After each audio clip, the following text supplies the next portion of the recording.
glad you're here. To all my Jews, Chag Purim Sameach.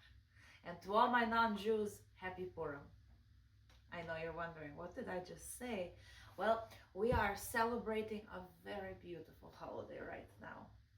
It is a holiday about the story of perseverance in Jewish people's lives, about how wonderful women are, about how powerful women are. Our story is about a young lady named Esther, which also happens to be my Hebrew name, also my former babushka's name.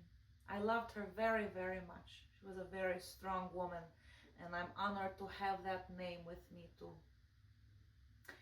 Now, today I will be telling you this story, and you must listen very, very carefully, because my story is going to be the best version of it.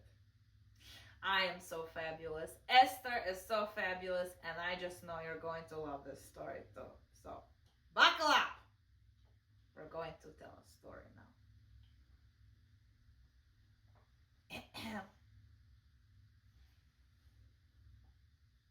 Our story begins in Persia, 5th century BCE.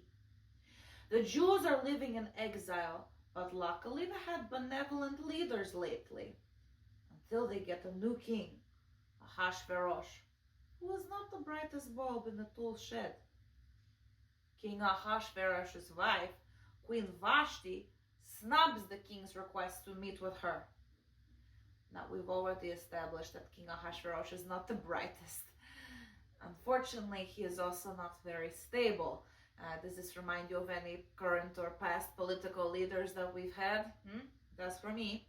Anyway, Ahasuerus, in his rage, fires, divorces, and executes Queen Vashti. Talk about an overreaction. Enter Hadassah, our protagonist of the story. She is a Jewish orphan that is raised by her cousin Mordechai.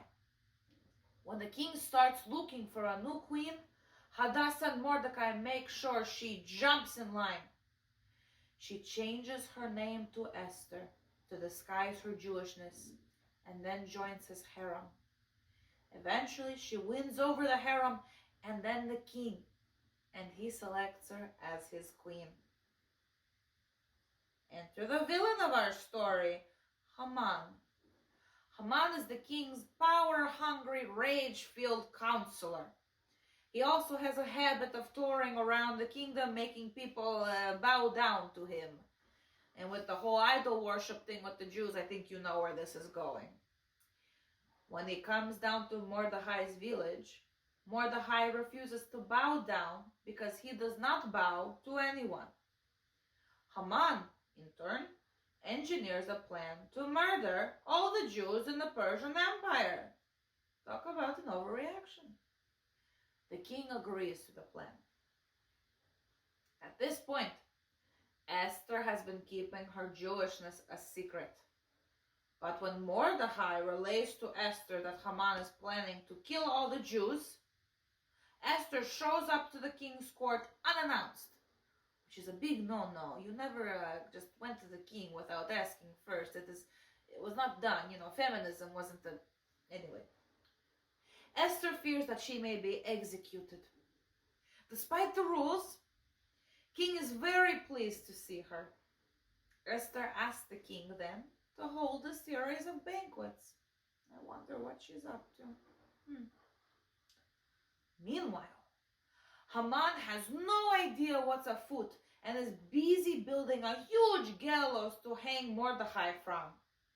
At the second banquet, Esther reveals to the king that she is Jewish and all her people are planning to be killed by Haman.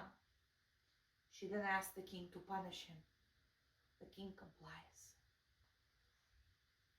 Haman is then hanged to death on the same gallows he built for Mordechai. Irony is not lost on the Jews, nor is the macabre. The significance of Purim lies not so much in how it began, but what it became. A thankful and Jewish celebration of Jewish survival against all odds. Oh, fun fact, my friends.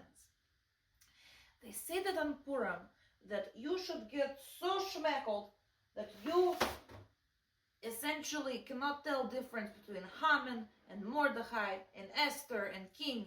So, you know what that means. L'chaim!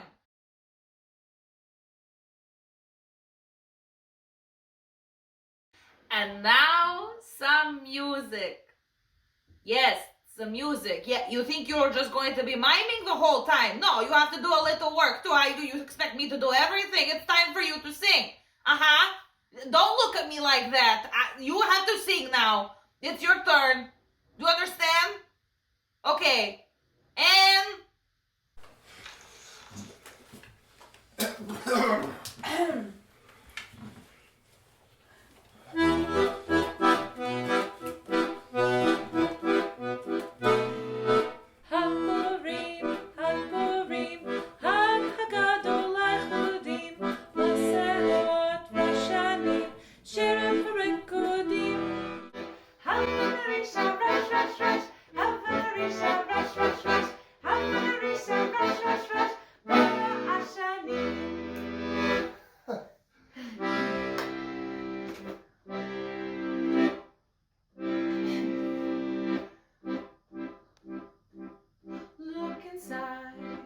Look inside your tiny mind and look a bit harder, 'cause we're so uninspired, so sick and tired of all the hatred you harbor.